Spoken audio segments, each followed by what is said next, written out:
guys, so for today's video is kakaligo ko nga lang. And then, pagkatapos ko nga paligo, nagsa-sunscreen na agad ako. Kasi nga pala guys, alam niyo yung singaw ng init, na-absorb ng katawan natin yan ay para tayong napiprito. Kaya nga pala guys, sobrang itim natin, no?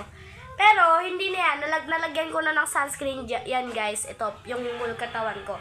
Kaya nga parang oily siya, tignan nyo naman. So, wait lang. Tawagin ko lang guys yung kapatid ko para mabigyan ko kayo ng example.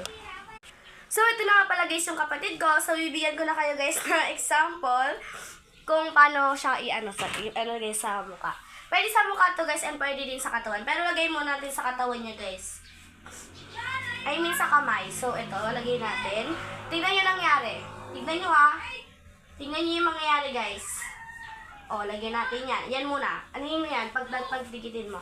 Tingnan nyo guys yung pinagkaiba. O diba, ito medyo parang umitim, and dito maputi. Tapos pag pinagganyan mo, wait lang. O yan, diba, ang itim dito guys, tingnan nyo dito ang puti-puti. Kasi nga, yung sunscreen na to is pag nilagay nyo, magmumukhang maitim talaga yung kamay nyo. Pero, habang tumatagal kayo sa araw, ay walang magbabago yan sa katawan nyo.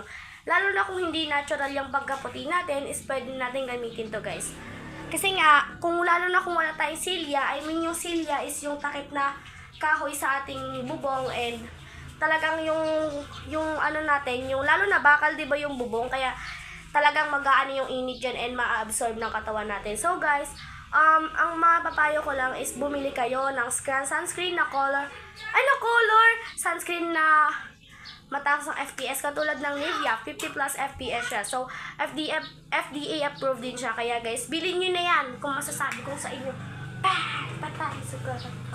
So guys, yan lang, bye-bye. Kung may gusto pa kayong malaman guys, comment lang kayo dyan and ire-replyan ko yan or gagawa natin ng video para mapakita ko kung paano.